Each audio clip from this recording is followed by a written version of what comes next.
All right, so once again, a very warm welcome to everyone who is joining this session. So today it's day 4. आज हमारा चौथा दिन है emotional cleansing workshop का and I hope you are enjoying. आपको मजा आ रहा होगा इस वर्कशॉप को करके. जो भी चीजें आप जान रहे हो, सुन रहे हो, आई होप कि वो चीजें आपकी साइकी में, आपकी कॉन्शियसनेस में थोड़ा स्पेस तो बना ही रही होंगी. So yes, with that let's just start. जैसे हर रोज हम शुरू करते हैं एक शॉर्ट से रिवीजन से एंड या let's start. So what is emotional cleansing? Emotional cleansing क्या है? What is it that we are doing in this workshop? तो हम अपने उन इमोशंस को अपने सिस्टम से रिलीज करते हैं जो इमोशंस अब हमको कोई भी सर्विस नहीं दे रहे होते. They are just living there and are of no use. वो कोई यूज के नहीं है बल्कि वो वहां रहकर हमारे सिस्टम में गंदगी फैला रहे हैं. तो उन इमोशंस को प्रोसेस कर कर हम रिलीज करते हैं, अपने आप को भी फ्री करते हैं और उन इमोशंस को भी फ्री करते हैं. Why is it needed? इसकी जरूरत क्या है आखिर? तो जो भी इमोशनल क्लटर हमने अपने आप के साथ रखा हुआ है, अपनी लाइफ में क्रिएट किया है, अब तक जो कुछ भी हमने जमा किया है, उस इमोशनल क्लटर को हम लेट गो करते हैं, उसको जाने देने के लिए, उसको अलग करने के लिए. इससे नई एनर्जीज हमारे लाइफ में एंटर कर पाती हैं, न्यू बिगिनिंग्स आती हैं, न्यू अपॉर्चुनिटीज ओपन अप होती हैं. इट्स लाइक कि अगर आपके घर में, आपको लग रहा है कि आपके घर में काफी समय से आपने कोई नया फर्नीचर नहीं खरीदा है और आप अपने घर की ओर देख रहे हो, तो आपको दिख रहा है कि आपके पास पुराना फर्नीचर पड़ा है एंड वो यूज का नहीं है. पर नया लाने से पहले आप उसको रखोगे कहाँ? जगह ही नहीं है ना? जगह नहीं होगी तो आप कैसे ला पाओगे? तो आपको पहले पुराने फर्नीचर को हटाना पड़ेगा, तब आप नया फर्नीचर लाके उसको रख पाओगे. अगर आप उसके होते हुए भी ले आओगे वो फर्नीचर, तो बहुत सारा क्लटर होगा आपके घर में और स्पेस नहीं बचेगी और आपको ये फिर परेशानी होगी. तो इसीलिए हम अपने नए पाथवेज को ओपन अप करते हैं, अपने इमोशनल क्लटर को लेट गो करके एक स्ट्रेस फ्री और रिलैक्स्ड लाइफ जीने के लिए ये बहुत जरूरी है. एंड मेरी बहुत ही रीसेंट की रियलाइजेशन रही है कि हमारा माइंड जो है, हमारी बॉडी जो है, वो हमारे सबसे बड़े एसेट्स हैं.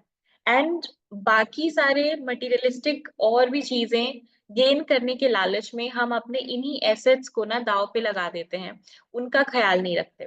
तो but over a period of time, long run में ये हमको सपोर्ट नहीं करता और हमको फिर रियलाइज होना शुरू हो जाता है कि हेल्थ की जरूरत भी है अब, उसका ख्याल रखना जरूरी है, मेंटल हेल्थ का ख्याल रखना जरूरी है, ताकि आप शुरू से ही एक स्ट्रेस फ्री लाइफ जी सको. बाद में जाके ये चीजें आपको ना करनी पड़े, अभी से ही आप करना शुरू कर दो. इसलिए ये बहुत इंपॉर्टेंट है. हमारे जो अनअटेंडेड इमोशंस होते हैं, वो हमारी बॉडी में as sickness, as illness manifest होते हैं. बहुत तरह तरह की, अलग अलग तरह की बीमारियों के रूप में, प्रॉब्लम्स के रूप में. वो टेम्पररी भी हो सकती हैं, लॉन्ग टर्म भी हो सकती हैं, अक्यूट भी हो सकती हैं, क्रोनिक भी हो सकती हैं, कुछ भी हो सकती हैं, बट वो ऐसे करके अपने आप को मैनिफेस्ट करती हैं. एक हेल्दी लाइफ जीने के लिए ये बहुत इंपॉर्टेंट है कि आप अपने आप को इमोशनली क्लटर करें. और आप भी मेरे को बता सकते हो कि पर्सनली आपको क्यों लगता है.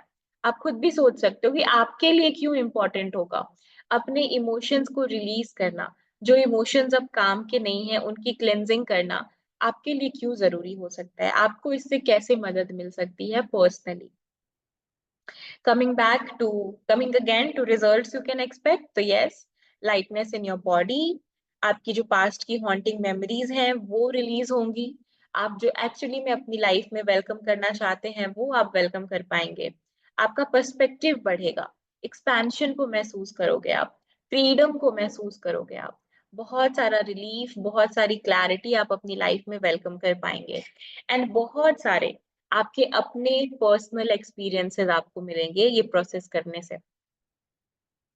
रैग्स रैग्स की चर्चा हमने करी है.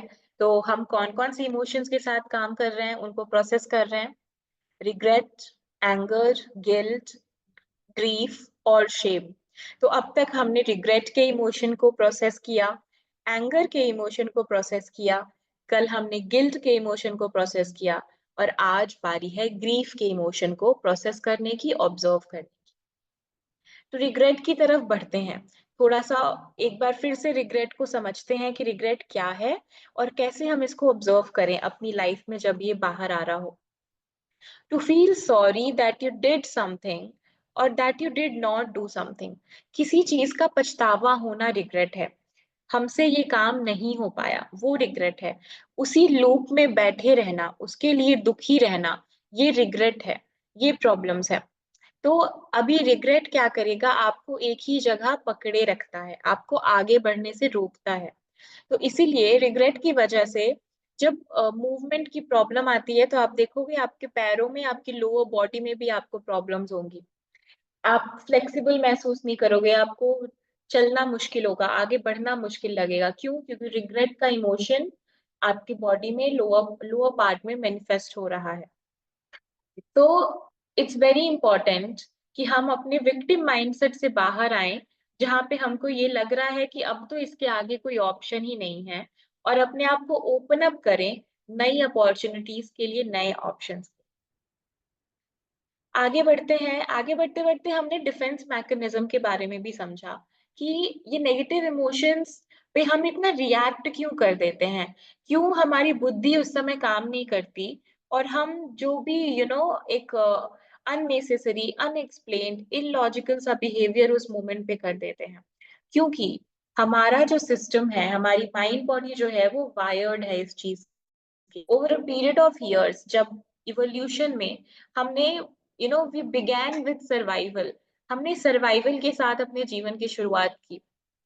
हम एक ऐसे समय से आ रहे हैं, हमारे एंसेस्टर्स, हमारे forefathers, and I am not talking about recent ancestors, हम बहुत अपने बहुत सालों पहले के पूर्वजों के बारे में बात कर रहे हैं। तो वो ऐसे समय से आ रहे हैं जहाँ पे सिर्फ अपने सर्वाइवल का ख्याल रखना ही उनका एकमात्र पर्पस होता था लाइफ में। तो हमारी जो बॉडी है, उसके जो सबसे बेसिक इवोल्यूशनरी जो टर्म्स में, जो डिफेंस को, थ्रेट को ऑब्जर्व करना, थ्रेट का पता लगाना, ये हमारे लिए बहुत इंपॉर्टेंट था। और हमारे सेंसेस का उसको लेकर अवेयर होना, अवेयर रहना, ये बहुत इंपॉर्टेंट था। जिसकी वजह से, चूंकि हम उनके डीएनए को कैरी कर रहे हैं, और हमारी बहुत डीप मेमोरीज हैं, जहाँ पे हम सर्वाइवल के लिए बहुत कुछ करते आए हैं। अगर हम कुछ 500 1000 साल पहले भी जाएं, तो भी हम देखेंगे कि कितने सारे वॉर्स हुए हैं, कितनी सारी चीजें हुए हैं। क्यों? Just for the sake of power, survival, and many other influences. तो हमारी मेमोरी में ये सारी चीजें बैठी हैं। हमारा जो सिस्टम है, वो थ्रेट को ऑब्जर्व करने के लिए, थ्रेट के प्रति अपने आप को बेसिकली प्रोटेक्ट करने के लिए हमेशा अवेयर रहता है। और उस मोमेंट में क्या होता है कि जब उसको समझ लगता है कि ये तो थ्रेटफुल सिचुएशन है, तो वहां पे माइंड जो है वो सेकेंडरी हो जाता है, और जो हमारे पहले से इमोशनल रिस्पॉन्सेज हैं, जो हमने डेवलप किए हैं over a period of time threat से डील करने के लिए, वो एक्टिव हो जाते हैं। तो ये क्या होता है, बट एक्चुअली में अगर हम तब जाएं, तब में भी रियल थ्रेट था आपकी सर्वाइवल का, राइट? बट आज के टाइम में जब हमारे नेगेटिव इमोशंस प्रकट होते हैं, सामने आते हैं, तो जरूरी नहीं है कि वो एक रियल थ्रेट है। वो परसीव्ड थ्रेट होता है। परसीव्ड थ्रेट क्या है? कि एक एक्चुअल थ्रेट की एक्चुअली में आपके सामने शेर आ गया, और एक है कि आई बिल्ली थी, पर आपको उसकी इमेज इतनी बड़ी, अंधेरा ऐसा था कि आपको लगा कि शेर आ गया। It's like that. तो perceived threat most of the situations में, जब हमारे ऊपर इमोशनल अटैक होता है rather than physical attack. Physical attack आजकल हैज डिक्रीज्ड, बहुत कम हो गया है। बट इमोशनल अटैक जो है वो बहुत बढ़ गया है। तो इमोशनल और मेंटल अटैक वो जब हमारी बॉडी, हमारा माइंड ऑब्जर्व करता है, तो वो क्या करता है, अपने आप को डिफेंड करने की, अपने आप को प्रोटेक्ट करने की कोशिश करता है। इसीलिए वो क्विकली रिएक्ट करता है। It's like a fake alarm going on. तो हमारा काम क्या है कि हम अपने उन इमोशनल अलार्म्स को समझें, अपने उन इमोशनल ट्रिगर्स के प्रति अवेयर हो जाएं, सतर्क हो जाएं, ताकि जब वो ट्रिगर्स दबे, जब वो दबने वाले हों, तभी हम उसको रिकॉग्नाइज करके उसको शांत कर दें। तो बेसिकली जो भी हम प्रैक्टिसेस करते हैं, उन प्रैक्टिसेस से एक तो हमें प्रोसेसिंग करनी है। जो इमोशन हमने ऑलरेडी क्रिएट किया हुआ है अपनी साइकी में उसकी, और दूसरा हमको हमारे डिफेंस मैकेनिज्म का जो सिस्टम है उसके प्रति भी अवेयर होना है। वो जो इनवॉलेंट्री एक्शन होता है ना, जिसपे हमारा जोर नहीं होता, उसको वॉलेंट्री में कन्वर्ट करना है by creating awareness with in ourselves, अपनी बुद्धि की, अपनी क्षमता का विकास करके। तो कैसे करें भाई शट डाउन? तो शट डाउन करने का एक तरीका जो हमने डिस्कस किया था कि सबसे पहले क्या करना है कि हमें अपनी ब्रेथ के पास वापस आना है। Breath is the only anchor जो आपको एटलीस्ट अब तक जो हमें पता है उसके हिसाब से breath is the only anchor जो आपको बहुत ही क्विकली अपने आप में वापस ला सकती है। तो आपको अपनी आंखें बंद करनी है, दोनों हाथों को क्लोज करना है, और अपनी ब्रेथ को कंट्रोल में लेकर आना है वापस, काम डाउन करना है, एंड देन अपने आप को रिमाइंड कराना है कि it's a perceived threat, it's not real, it's unreal, it's a perceived threat. And जो भी फीलिंग्स और वॉइसेस आपके अंदर जनरेट हो रही हैं उन सबको आप लिख दो। वंस डन, दोनों हाथों को साथ में लाके फिर से अपने आप को रिमाइंडर देना है that I am safe and connected to mother earth and I am completely safe. तो जब आप इस प्रोसेस को रिपीट करोगे, जब आप इस प्रोसेस के प्रति अवेयर रहोगे, तो आप बहुत ही आसानी से अपने रिएक्शंस को ना चेंज कर सकते हो रिस्पॉन्स। फिर हमने एंगर के इमोशन को भी प्रोसेस किया, राइट? ये समझने के बाद हमने ये समझा कि एंगर हर को हम एक अलग दिशा भी दे सकते हैं अपने एंगर को, क्योंकि वो एक बहुत पावरफुल एनर्जी है, फायरी एनर्जी है। तो और ये कहाँ से जनरेट होता है? जब हमको लगता है कि that I am entitled to something, righteousness से, फियर से, जजमेंट से ये अराइज होता है। और एंगर ब्लेम करने की कॉन्शियसनेस है, सामने वाले को गलत बताना, हमारी तो कोई गलती थी ही नहीं, ये रिस्पॉन्सिबिलिटी ना लेने की कॉन्शियसनेस है। आई एम ओनली राइट, मैं ही सिर्फ सही हूँ, इस तरह की कॉन्शियसनेस है ये। तो यहाँ पे आपको ना ईगो बहुत ज्यादा दिखेगा, बहुत ज्यादा ईगो एंगर को जन्म देता है। तो ये चीजें हैं यहाँ पे। तो इसको हमें क्या करना है, इसको हमें चैनलाइज करना है और रियलाइज भी करना है लाइफ में कि इट्स नॉट जस्ट अस, हर कोई अपनी लाइफ में अपनी लाइफ का हीरो ही है। तो हम सब लोग हीरोज हैं अपनी अपनी लाइफ में, अपनी अपनी स्टोरीज में। We are the main character, but किसी और की स्टोरी में हम साइड कैरेक्टर हैं। तो जब हमको ये याद रहता है ना, तो हमें हम ग्राउंडेड रहते हैं। और जब हम ग्राउंडेड रहेंगे तो एंगर जो है वो कम हो जाता है, वो हमें जल्दी उतना ट्रिगर नहीं होता। तो ग्राउंडिंग की energy is very important for anger, reminding yourself that it's not just you, there are others around you, and they all are centers of their lives, lead characters of their own lives. And in चीजों में क्या हमारी मदद करती है? Power of awareness, awareness से हमें मदद मिलती है ये सारी चीजों को करने में। These are a few exercises जो आप कर सकते हो अपनी अवेयरनेस को इंक्रीज करने के लिए। और रिएक्शन से रिस्पॉन्स तक का जो सफर है ना, उसको कंटिन्यू करने के लिए, उसको तय करने के लिए। गिल्ट के बारे में हमने कल समझा कि गिल्ट क्या है, कि कुछ ऐसा गलत हो गया जिसको कि हम ठीक नहीं कर सकते। ये वाली जो फीलिंग होती है ना, वो गिल्ट होती है। गिल्ट बहुत सारे शेम को जन्म देती है, बहुत सारे सेल्फ पनिशमेंट की एनर्जी को ये करती है, बर्थ देती है। तो गिल्ट को कैसे हम ट्रांसफॉर्म कर सकते हैं? बाय रियलाइजिंग कि आपके पास्ट वर्जन ने जो भी किया वो उसकी उतनी ही बुद्धि थी, उसने उसी कॉन्शियसनेस के हिसाब से काम किया। अगर आज आपको लग रहा है कि वो टास्क या वो काम गलत था, तो आज आप अपनी कॉन्शियसनेस को आगे बढ़ाएं, पास्ट से निकलकर प्रेजेंट में आए, और प्रेजेंट में आप जो कर सकते हो, जो बेटर सीख सकते हो, जो बेटर कर सकते हो, वो करो। गिल्ट से आगे बढ़ते हैं तो हम आज के टॉपिक की तरफ आते हैं, विच इज ग्रीफ। ग्रीफ क्या है? शोक, दुख। हर एक इंसान जो है यहाँ इस धरती पर, आई थिंक हर किसी ने ग्रीफ को एक्सपीरियंस किया है, किसी ना किसी तरह के दुख को, दर्द को महसूस किया है।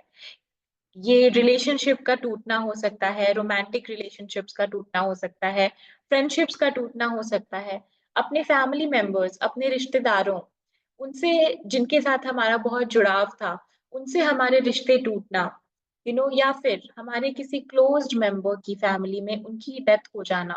तो ये सारी चीजें जो हैं वो ग्रीफ को जन्म देती हैं। हमने अपना कुछ बहुत कीमती खो दिया। This is called grief, this is a deep level of sadness जो हम महसूस करते हैं। और ग्रीफ को बहुत इंपॉर्टेंट होता है एक्सप्रेस करना, बाहर निकालना। क्योंकि ये ग्रीफ जो है ना, अगर हमने कोई पर्सन जो ग्रीव कर रहा है, जो बहुत दुखी है, उसको अकेला छोड़ दिया, अगर वो अकेला रह गया, तो चांसेस है कि उसका वो ग्रीफ, उसका वो दुख, वो उसको डिप्रेशन में ले जा सकता है।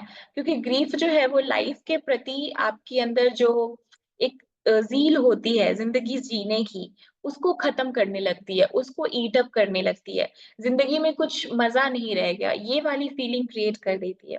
तो यहाँ से हम ग्रीफ को प्रोसेस करना बहुत इंपॉर्टेंट है। तो एक अबंडेंस माइंडसेट के तरफ काम करना कि एक गया तो क्या हुआ, दूसरा भी है, और भी बहुत कुछ है इस दुनिया में, हमें हेल्प करता है ग्रीफ को प्रोसेस करने में। तो ग्रीफ जो है वो एक लैक माइंडसेट का, यू कैन से कि एक रिस्पॉन्स है, एक कॉन्सिक्वेंस है। तो उसको रिलीज करने के लिए, उसकी प्रोसेसिंग को इजी करने के लिए हमें क्या करना है, अबंडेंस माइंडसेट में एंटर करना है, अबंडेंस माइंडसेट को डेवलप करना है। Okay, moving next. तो आई एम अगर आपने कभी नहीं सुना है 5 स्टेजेस ऑफ ग्रीफ के बारे में, जो कुबलर रॉस ग्रीफ साइकिल कहलाता है, तो इनका कहना था कि ग्रीफ, इनकी रिसर्च के बेस्ड पे ये चीजें उन्होंने ये ग्रीफ साइकिल क्रिएट किया था कि ग्रीफ के ना 5 स्टेजेस होते हैं: denial, anger, bargain, depression and acceptance. तो आई टेल यू कि ये पांचों स्टेजेस क्या क्या है। अगर आप इस पिक्चर में देखो, तो denial is avoidance, confusion, elation, shock, fear. मतलब जब वो चीज हुई तो आपको यकीन ही नहीं आ रहा है कि अरे ये हो गया। आप डिनायल में हो, आप इनकारी हो कि नहीं, ये तो नहीं हुआ। Anger, frustration, irritation, anxiety.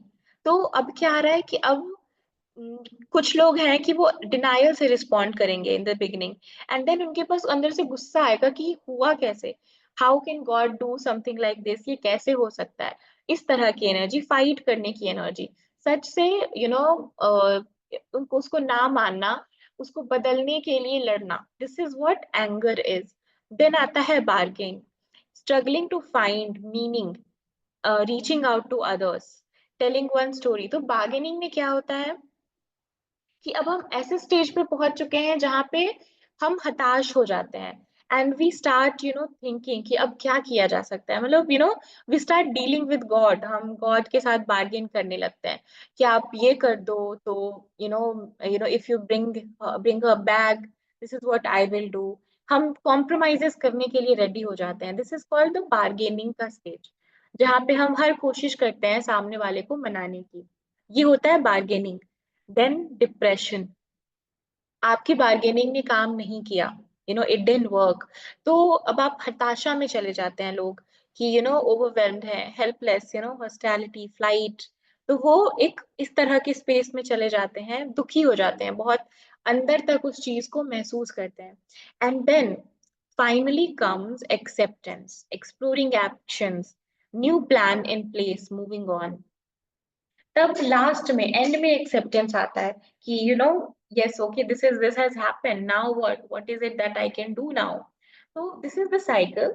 Given that I also want to add it कि जरूरी नहीं है कि ये एक लिनियर चीज हो, कि पहले डिनायल आएगा, पहले एंगर आएगा, फिर बार्गेन, फिर डिप्रेशन, फिर एक्सेप्टेंस। ये मिक्स्ड हो सकता है, चीजें मिक्स्ड हो सकती हैं, चीजें साथ में भी आ सकती हैं।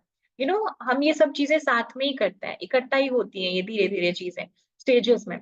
बट सबसे ज्यादा यहाँ पे जो ध्यान देने वाली स्टेज है मेरे हिसाब से, वो है डिप्रेशन की स्टेज। बिकॉज डिप्रेशन, जब तक आप डिनायल में हो, एंगर में हो, बार्गेन में हो, इट इज स्टिल फाइन, क्योंकि अभी भी आपके अंदर थोड़ी सी उम्मीद है ये सारी चीजें उम्मीद को दिखाती हैं। पर जब आप डिप्रेशन में चले जाते हो ना, तो डिप्रेशन इज लाइक आपकी सारी उम्मीद खत्म हो चुकी है। It's the end of your hope. तो ये साइकिल में, इस स्टेज पे, अगर कोई पर्सन ज्यादा समय तक बैठ रहा है, तो it is going to be very, you can say कि ये बहुत ही क्रिटिकल सिचुएशन बन जाती है। तो we should make sure as family members कि हमारा कोई भी लव्ड वन अगर किसी तरह के ग्रीफ से गुजर रहा है, तो हम उसको इस स्टेज पे ज्यादा समय तक रहने ना दें। हम उसका जितना हो सके उतना सपोर्ट करें इस स्टेज से आगे बढ़ने में, और एक्सेप्टेंस की तरफ हम उसको लेकर जाएं। क्योंकि अब उसके अंदर अपनी इच्छा शक्ति नहीं बची है, आपको उसके अंदर इच्छा शक्ति भरनी होगी। क्योंकि आप देख रहे हो ना, depression is a result of denial, anger and bargain. तो उसकी एनर्जी इन सारे इमोशंस ने खींच ली है, सक कर ली है। तो हमको उसको वापस से वो एनर्जी देनी होगी और वापस से उसको ट्रूथ में लेकर आना होगा। तो ये था हमारा 5 stages of grief. Because grief is very important. Grief, आजकल बहुत से लोग, you know a lot of people are grieving today. तो बहुत सारे लोग ग्रीव कर रहे हैं इस डे में, इस इन दिनों।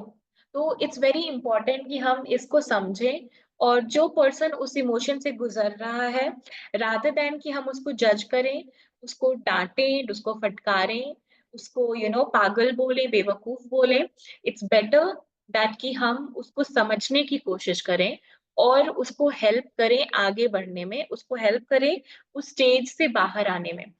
A lot of depression, a lot of anxiety is there because these days family members जो हैं, हम असमर्थ हो जा रहे हैं एक दूसरे के इमोशंस को समझने में। हम बाकी नीड्स का तो ख्याल रख लेते हैं, बट और हमको लगता है कि ये सारी चीजों का हमने ख्याल रख लिया तो चीजें ठीक है, इट्स ऑल फाइन। बट अब emotional availability, emotional care is very important, specially these days. भले ही पास्ट में आपका काम चल जाता होगा उसके बिना, आज के समय में emotional need is a very real thing with people.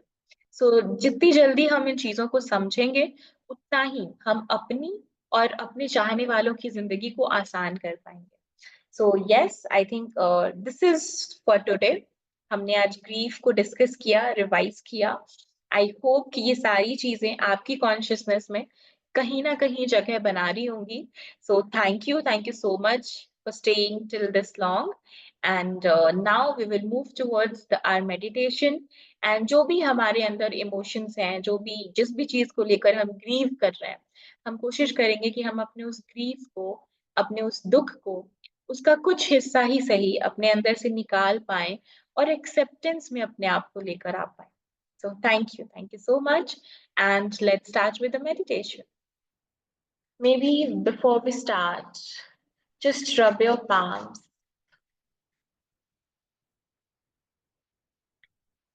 and as you rub your palms, after rubbing, just shake them.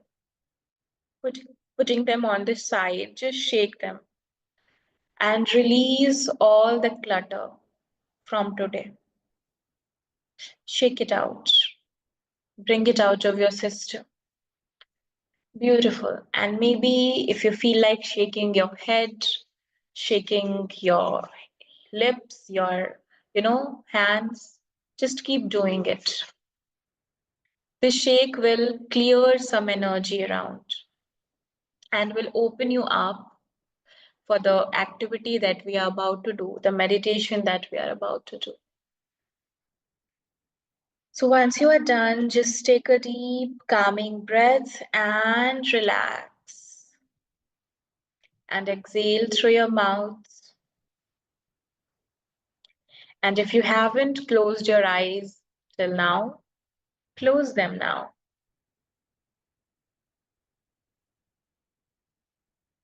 Beautiful. The world is beautiful even with closed eyes. Because as they say, beauty resides in the eyes of the beholder.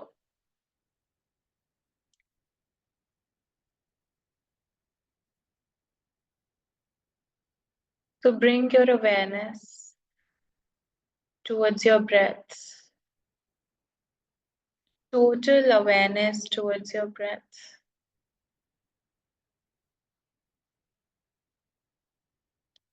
अपने breath को calm down करेंगे। अपनी पूरी awareness अपनी breath की तरफ लेकर आएंगे।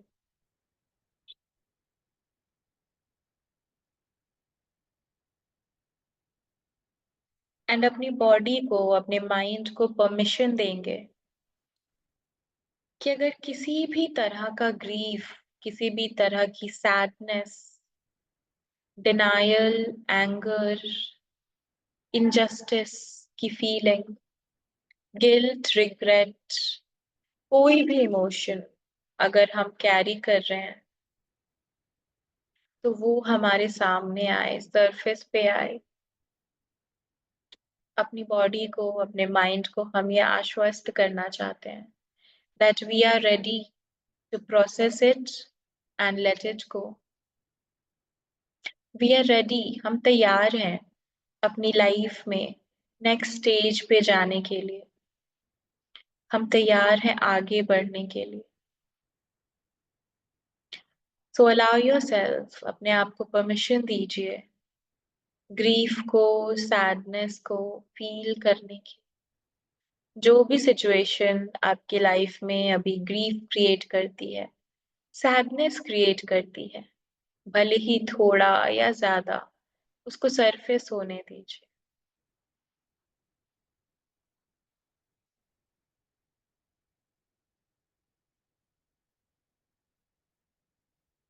एंड हम प्रार्थना करेंगे डिवाइन से, डिवाइन एनर्जी से, कि वो हमें इस ग्रीफ से, इस दुख से मुक्ति दें, इससे हमें रिलीज दें, रिहाई दें।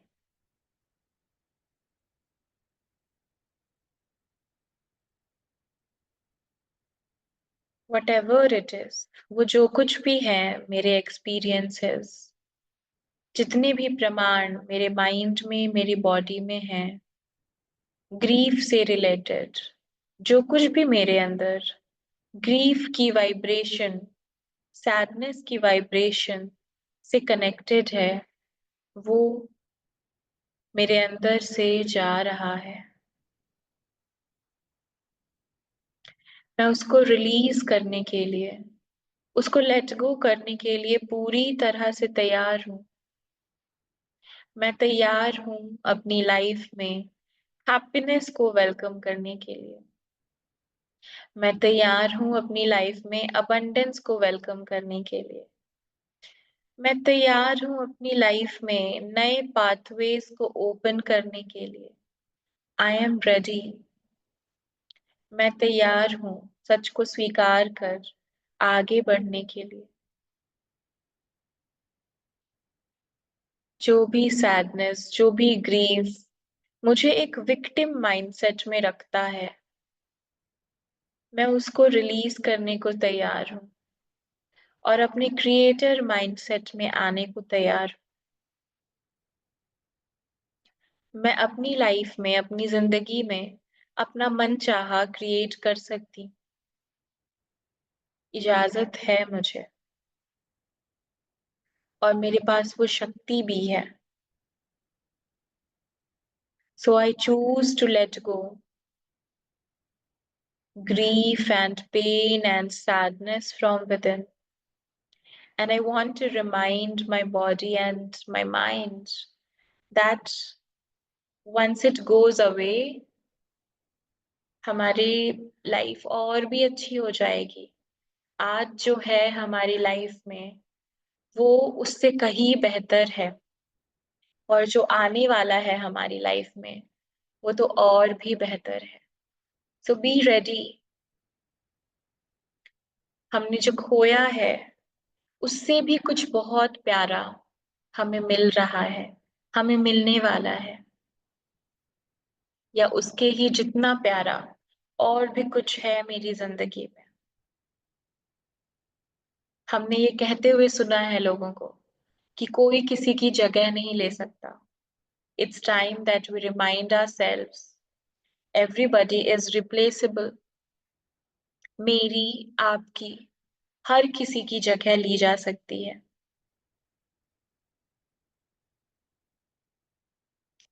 जब हम अपने आप को ये रिमाइंडर देंगे, तो ये रिमाइंडर हमें हेल्प करेगा लाइफ को एक्सेप्ट करने में। So accept this truth that everybody is replaceable. और ये सिर्फ प्रोफेशनल लाइफ का ट्रूथ नहीं है, पर्सनल लाइव्स में भी। For example, taking a girl as an example, जब वो बच्ची होती है तो उसकी फैमिली में वो होती है, right? Then she moves forward and her emotions move towards maybe her husband, or if she loves someone, then to her children. And then maybe when her children get married or something, to their children. So the emotion already exists within you, वो सारी चीजें आपके अंदर हैं। अलग अलग लोगों के थ्रू हम उसको महसूस करते हैं। तो आपको लग रहा है कि आपने खो दिया, बट आपने कुछ भी नहीं खोया है। It's just gone latent maybe, and you just need to reignite it. उसको बस वापस से रीइग्नाइट करना है। So let yourself move forward in life. Let yourself move forward and खुद को ये यकीन दिलाना शुरू करना कि हाँ, everybody is replaceable, and it is a good thing. In the world where fear of missing out is prevalent, we need to embrace missing out. We need to embrace that once we are gone, our loved ones will be happy. Our loved ones will be taken care of. That's what true love is. You wanting them to be fine, you wanting them to be okay, rather than worrying that whether when I'm gone, they are, gonna miss me or not. It's attachment. It's attachment with your own existence. It's attachment with yourself. कि मुझे याद रखेंगे या नहीं, मुझे प्यार करेंगे या नहीं. So yes, let this grief, let this sadness leave you, and just allow it to flow within your system. And maybe now you feel an orange red light entering your body from the above through your head. आपके head से एक orange red color की light travel कर रही है आपकी पूरी body में, और जहां जहां ये light जैसे जैसे आगे बढ़ रही है, उस उन सारे spaces को वो enlighten करती हुई, flame से भरती हुई आगे बढ़ रही है। और ये आगे बढ़ते हुए जो भी सैडनेस है, ग्रीफ है, डिप्रेशन है, डिनायल है, एंगर है, बागेन है, उन सब को, गिल्ट है, शेम है, उन सबको ये फायर, ये अग्नि जला रही है और जॉय और अबंडेंस में फिल कर रही है। आपकी मदद कर रही है लाइफ के इस ट्रूथ को एक्सेप्ट करने में। आपको मदद कर रही है लॉस को अबंडेंस में ट्रांसेंड करने में। आपको मदद कर रही है आपकी सोच को बड़ा करने में, आपके परसेप्शन को एक्सपैंड करने में। Let it do that. आपकी मदद कर रही है ये रोशनी आपके पूरे शरीर में फैल कर आपको फ्लो में लाने में, आपको लाइफ के साथ अलाइन करने में।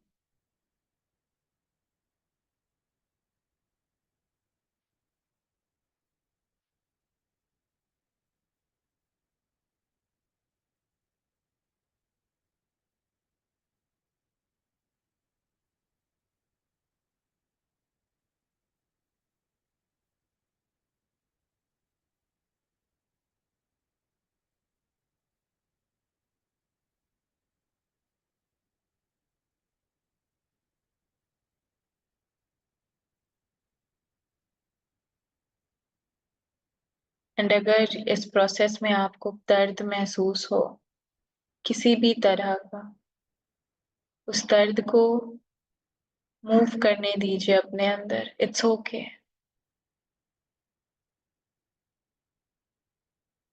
And for some time now, just observe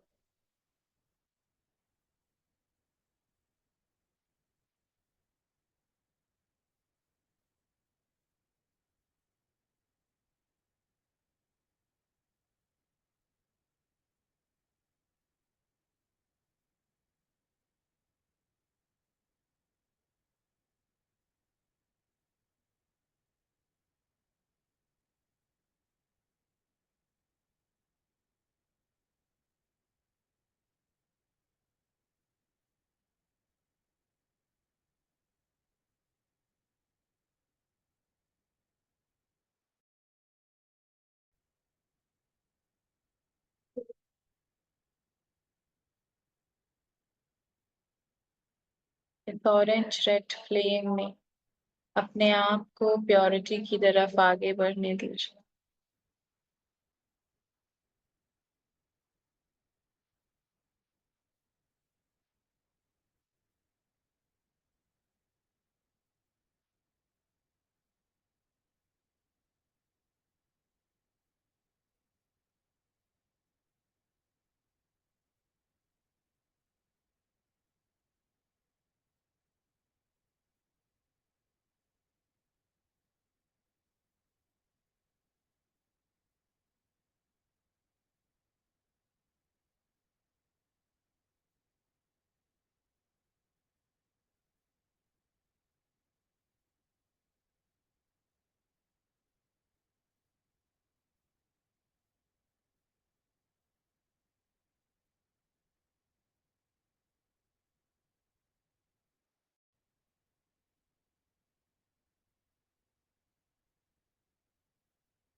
beautiful.